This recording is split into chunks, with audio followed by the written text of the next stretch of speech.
Silver line പദ്ധതിക്ക് അംഗീകാരം നൽകണമെന്നാവശ്യപ്പെട്ട് കേന്ദ്ര റെയിൽവേ മന്ത്രി അശ്വിനി വൈഷ്ണവിന് കേരളം വീണ്ടും കത്തയച്ചു.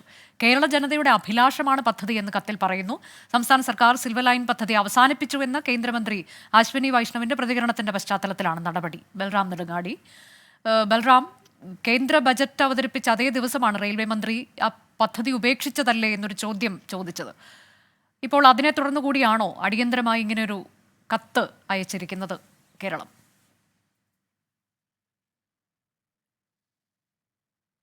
അനുജ, റെയിൽവേ ബജറ്റിൽ കേരളത്തിന് നീക്കിവെച്ചിരിക്കുന്ന പങ്ക് അത് വിവരിക്കുന്നതിനായി വിളിച്ചു ചേർത്ത വാർത്താ സമ്മേളനത്തിലാണ് സിൽവർ ലൈൻ പദ്ധതി കേരളം ഉപേക്ഷിച്ചു എന്നാണ് തനിക്ക് മനസ്സിലാക്കാൻ കഴിയുന്നത് എന്നും, എന്നാൽ അക്കാര്യം സ്ഥിരീകരിക്കേണ്ടത് കേരളമാണ് എന്നുമുള്ള ഒരു പ്രതികരണം റെയിൽവേ മന്ത്രിയുടെ ഭാഗത്തു നിന്നും ഉണ്ടായത്. ഈ ഒരു പശ്ചാത്തലത്തിൽ തന്നെയാണ് കേരളം ഈ വിഷയം, സിൽവർ ലൈൻ വിഷയം ഉന്നയിച്ചുകൊണ്ട് വീണ്ടും റെയിൽവേ മന്ത്രിക്ക് കത്തയച്ചിരിക്കുന്നത്. ഈ കത്തിൽ നിലവിൽ ഇതുവരെയും ഈ പദ്ധതിയുമായി ബന്ധപ്പെട്ട് നടന്ന യോഗങ്ങൾ, കത്തിടപാടുകൾ എന്നിവയുടെ വിശദാംശങ്ങൾ നൽകിയിട്ടുണ്ട്.